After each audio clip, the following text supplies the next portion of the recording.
শায়েখ আহমদুল্লাহর সঙ্গে একটি ছবি তোলাকে কেন্দ্র করে ইউনিভার্সিটি অব এশিয়া প্যাসিফিকের বিজনেস অ্যাডমিনিস্ট্রেশন বিভাগের প্রবীণ অধ্যাপক ডক্টর শামসেদ আহমেদের বিরুদ্ধে কারণ দর্শানোর নোটিশ জারি করেছে বিশ্ববিদ্যালয় কর্তৃপক্ষ। এই ঘটনার প্রেক্ষিতে উঠে এসেছে দীর্ঘদিনে জমে থাকা আরেকটি ক্ষোভ বিশ্ববিদ্যালয়ের আরেক শিক্ষিকা লায়েকা বশিরের বিরুদ্ধে।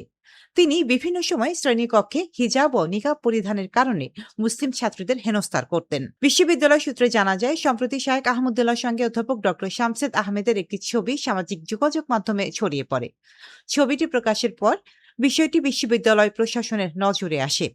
কর্তৃপক্ষের মতে, একজন দায়িত্বশীল শিক্ষক হিসেবে বিশ্ববিদ্যালয়ের নির্ধারিত শৃঙ্খলা ও আচরণবিধি অনুসরণ করা আবশ্যক।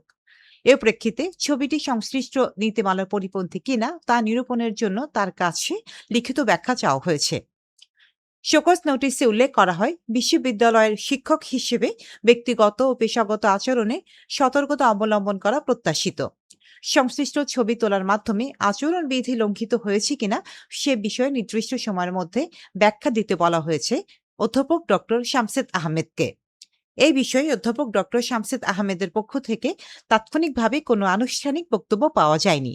তবে বিশ্ববিদ্যালয় প্রশাসনের একাধিক কর্মকর্তা জানিয়েছেন, এটি একটি প্রাথমিক প্রশাসনিক পদক্ষেপ।